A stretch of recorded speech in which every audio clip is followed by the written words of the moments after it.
देखने के लिए सबसे पहले कौन जाता है? अगर किसी की बारात आती है ना गांव में, तो सबसे पहले कौन जाता है? छोटे छोटे हैं ना, ये पहले पहुंचते हैं। घर वाले चाहे बाद में पहुंचे, बच्चे जितने होते पहले ही पहुंच जाते हैं। तो हिमाचल नगरिया के जितने छोटे छोटे बच्चे सब पहुंच गए और जाते ही देवताओं को देखा, विचार करते बड़े अच्छी बाराती आए हैं, दूल्हा बहुत सुंदर होगा। और जैसे भूत प्रेतों को देखा, जितने जोर दौड़ते आए थे ना, उससे ज्यादा जोर दौड़ते भाग पड़े, प्राण बचाकर। ऐसा ना हो ये हमें खा जाए। गिर जाते, चोट लग जाती, रोते जा रहे हैं और जाकर के अपनी अपनी मैया की गोदी में गिरे। मैया पूछती क्या है? बोले मैया ऐसे बाराती आए हैं गांव में, अब ये गांव खत्म हो जाएगा, सबको खा जाएंगे, ऐसे बाराती आए हैं। बोली अच्छा। तो मैया गौरा की सखियां चली हैं देखने के लिए भोले बाबा को। तो विष्णु जी को देखा है, बोले ये दूल्हा है? बोले ना ये तो बाराती हैं। इंद्र को देखा, बोले ये दूल्हा? बोले ना ये तो बाराती हैं। विचार करती इतने सुंदर बाराती, दूल्हा तो और सुंदर होगा। भोले बाबा भाग पिए खूब नशे में। तो सखियों को ले जाकर भोले बाबा के पास में खड़ा कर दिया, बोले यही है दूल्हा। तो जैसे देखा, देखते ही दंग रहेंगी, ये दूल्हा है? ये तो पागलों का पागल लग रहा है। तो दूध पकड़ भाग के नशे में ततैया बर्रियां चिपकाए है, पता नहीं कैसा है। और राजा ने क्या सोचकर गौरा की शादी करने की ठान ली इसके साथ। आए मैया मैना से कहा है, तो मैया मैना से कहा, तो मैया मैना ने नारद को बुलाया। नारद से कहा कि नारद, मैं अपनी बेटी का विवाह भोले बाबा के साथ में नहीं करूंगी। क्यों? बोले तुम्हारे कहने पर हम अपनी बेटी का विवाह करने जा रहे हैं, वो तो अवधूत भक्कड़ है, उसके साथ में मैं कैसे विवाह करूंगा? बारात लेकर वापस चले जाऊं। तो जैसे ये कहा, आज उसी समय महाराज भोले बाबा के पास बाबा नारद आकर के कहते हैं, तो भोले बाबा ने इतना सुंदर बनाया रूप, तो जो भी उन्हें देखता है देखता ही रह जाता। इतना सुंदर वेश बनाया, कपूर के समान गोरे लग रहे हैं, सुंदर चेहरा। अब जैसे द्वार पर बारात आई, जो भी उन्हें देखता है, नर नारी ग्रामवासी सभी भोले बाबा को देखकर मोहित हो जाते, इतने सुंदर लग रहे हैं। काहे भैया ये हो क्या रहा है?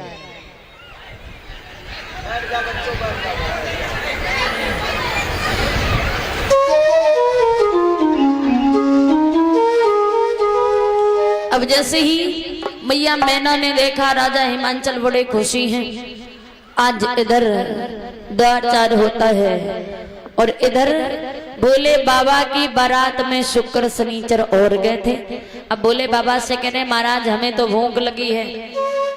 तो राजा हिमांचल को भोले बाबा ने बुलाया, बोले ये तो जो हमारे साथ में आए ना, इन्हें ज्यादा भूख लगी है, इन्हें भोजन करवा दो। तो शुक्र शनिचर को बिठाया गया और जो भंडारी भोजन करवा रहे थे ना, भोजन बनाने वाले, उन्हें भोजन करवाते, जो भी उनके सामने रखते वो एक ही बार में खा जाते हैं। अब बड़े परेशान, जितना रखते उतना ही खा जाते हैं। अब भोजन परोसते परोसते परेशान हो गए। बोले भैया ऐसा करो कि इनको भोजन वाले कमरे में बंद करो, जो जितना मन होगा उतना खा लेंगे, बाहर निकल आएंगे। बोले जी।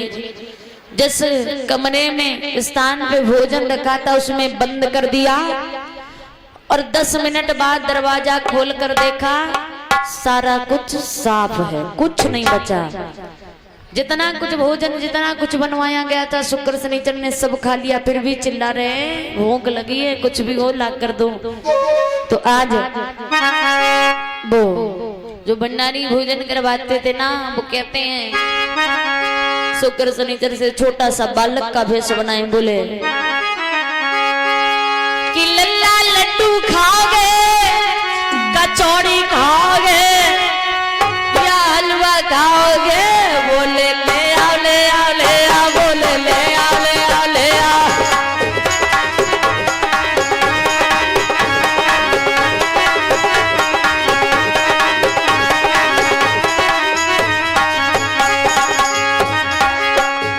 जवाब दिया महाराज जो कुछ हो ले आओ हम सब खा लेंगे। तो परेशान होकर क्या बोले, लड्डू खाओगे या हमको खाओगे या बाबा खाओगे। बोले ले आ ले आ, बोले ले आ ले आ ले आ।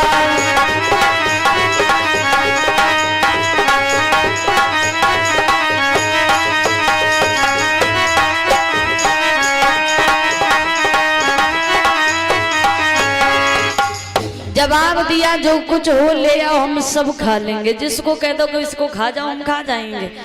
अब भंडारी राजा हिमांचल के पास गए। राजा हिमांचल भोले बाबा के पास, तो भोले बाबा ने 2 तुलसी के दल निकाल कर दिए। बोले भोजन में डाल देना और खिला देना, भूख मिट जाएगी। भोजन में डाला, भोजन करवाया, उनकी भूख मिट जाती है। अब सारी रस्में पूर्ण हुई। कहते महाराज आया है नंबर,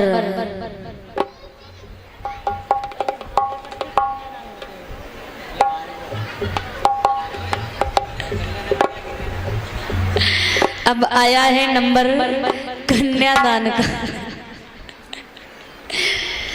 आ जाए भैया कमेटी वाले इधर। प्रसाद काटने में इतना व्यस्त हैं कि कुछ सुन नहीं रहे। ओ भैया कमेटी वाले आओ जल्दी, कन्यादान करवा के कम से कम 5100 रुपया। सभी लोग आओ, जल्दी जल्दी आओ, प्रसाद बाद में करना। हम कथा तुम करवा रहे हो, बारात जा रही, दोनों तरफ के हो। हाँ दोनों तरफ के हो, जल्दी करो जल्दी। जल्दी करो, टाइम नहीं है, आओ जल्दी। दोनों तरफ निपटाओ। कथा तुम करवा रहे, हम थोड़ी नहीं करवा रहे।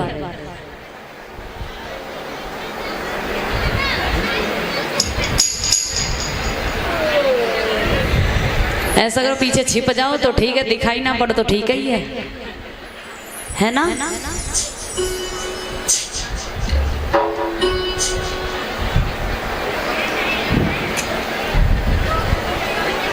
क्या सोच रहे हैं?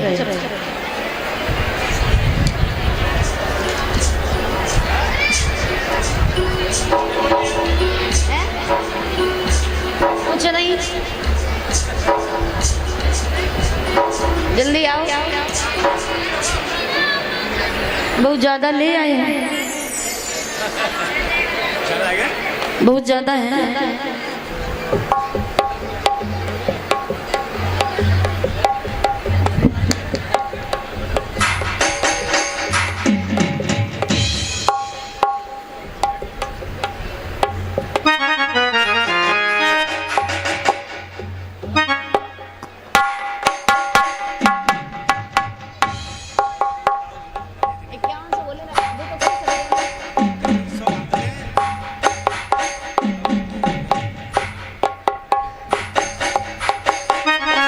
और हमारे सभी भैया कमेटी वालों की तरफ से भोले बाबा और मैया गौरांग के कन्यादान में 500 एक मुद्रा दान करते भगवान सदैव का कल्याण करते हैं। और सभी तालियां बजाकर बोलेगा। मेला नहीं, ये खेल नहीं हो रहा, तालियां जब बताए और सभी लोग कन्यादान करेंगे वो तालियां बजाकर जरूर बोलेगा कि हरे बांस मंडप छाए और गौरा जी को भोला जी ब्याहने आए।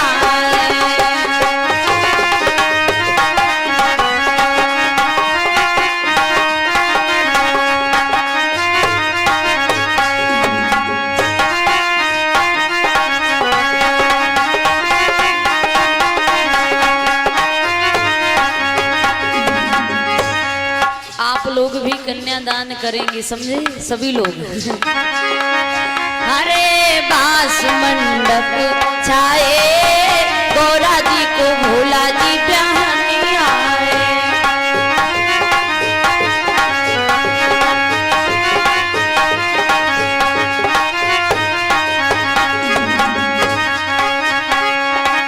जब ही गौरा की पड़ी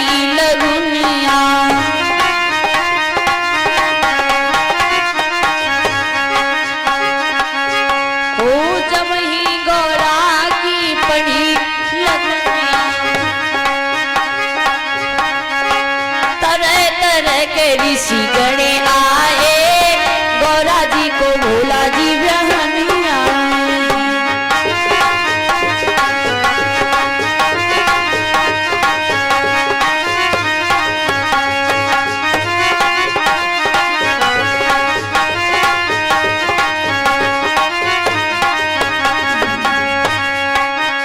और जब ही गौरा की पड़ी भवरिया,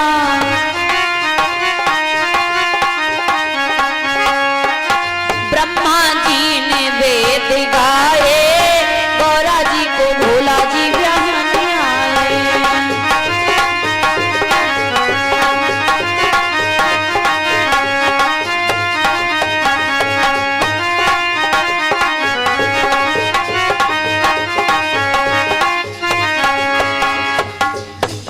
कहते महाराज अब राजा और रानी कन्यादान करते सभी करते हैं। जब बावरे पढ़ने का नंबर आया तो जो पंडित जी आज विवाह करवा रहे थे, तो आज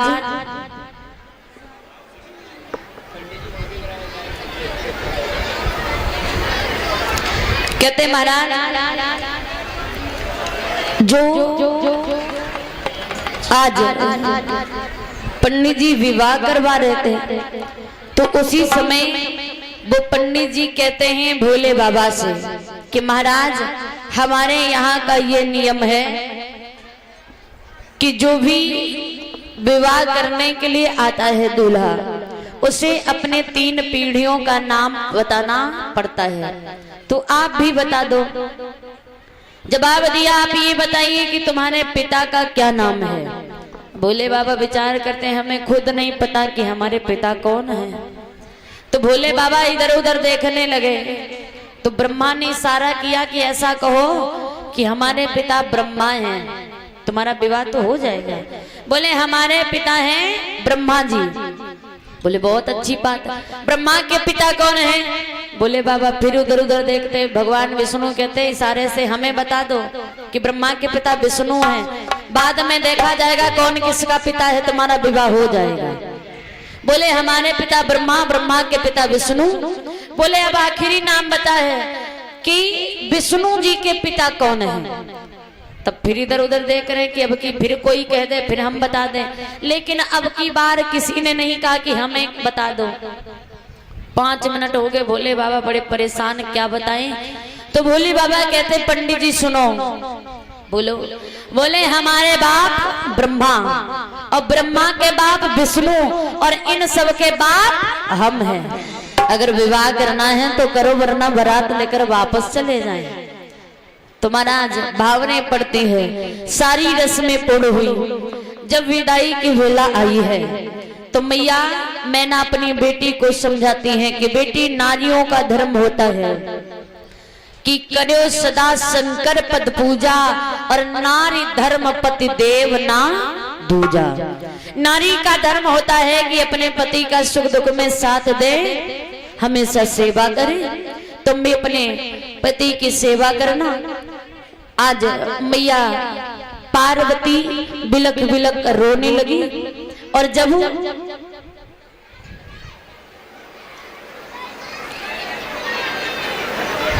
कहते महाराज मैया पार्वती बिलक बिलक रोने लगी और रो रो करके अपनी मैया से बोली है, माँ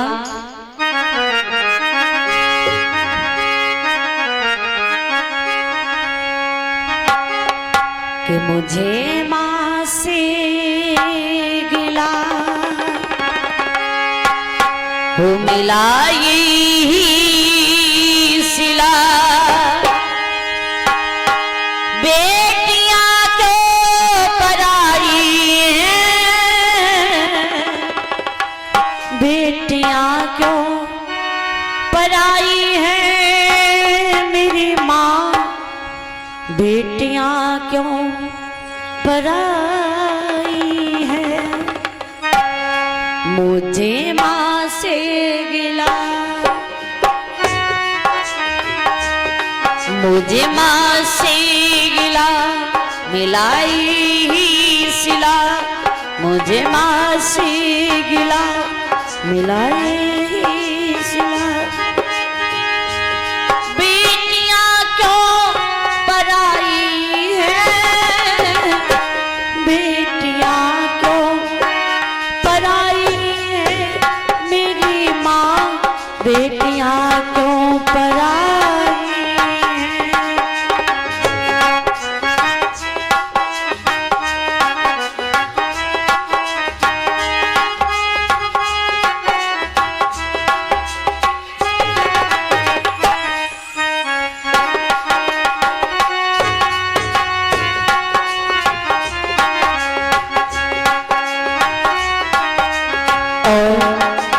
जवाब दिया है।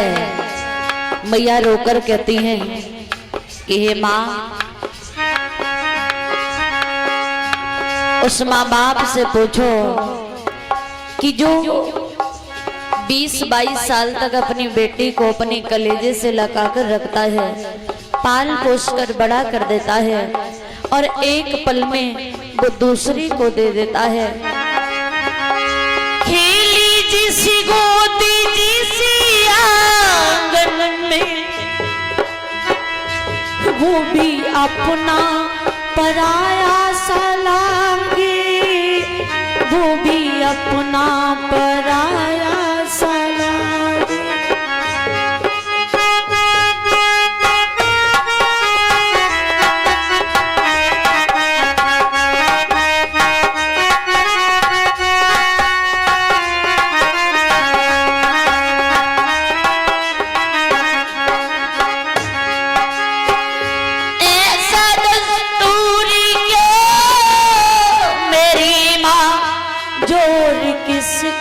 चला इसके आगे, जोर किसका चला इसके। जिस घर में पली,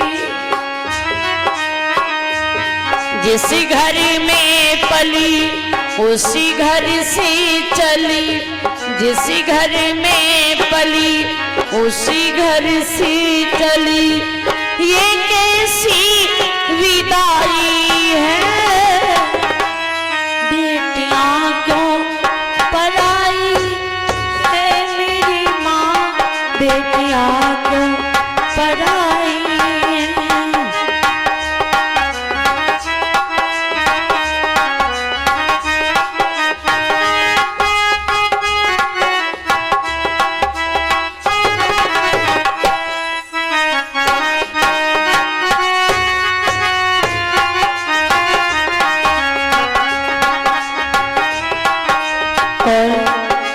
कहती है कि माँ, जब बेटी अपने पिता माता पिता के पास में होती है तो घर वाले परिवार वाले यही कहते हैं कि ये पराई है, इसे एक ना एक दिन पराए घर जाना है।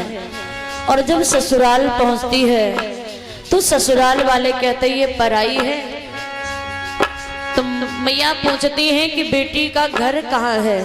सभी मायके में रहे तो पराई, ससुराल में जाए तो पराई। और जवाब दिया है, अच्छा घर बर दिखा माँ ने, पल में कर दिया उनकी हवाले, पल में कर दिया उनकी हवाले। लाज कुल की रखना बेटी, ऐसा समझाते हैं घर वाले, ऐसा समझाते हैं। एक को घर दिया, एक को घर दिया, एक को वर दिया, एक को घर दिया, एक को वर दिया। कैसी प्रीति निभाई है, बेटियां क्यों पराई है, बेटियां क्यों पराई है। मुझे माँ से गिला,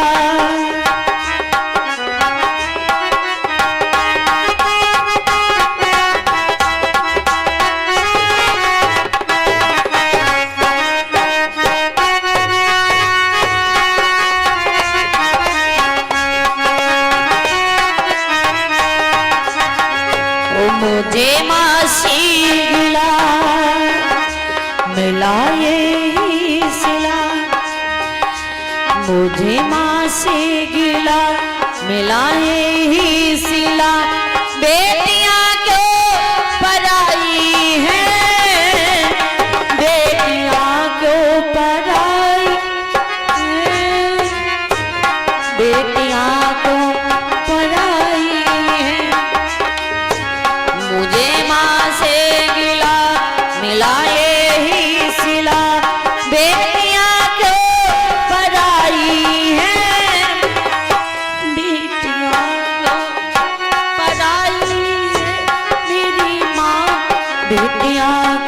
पराई।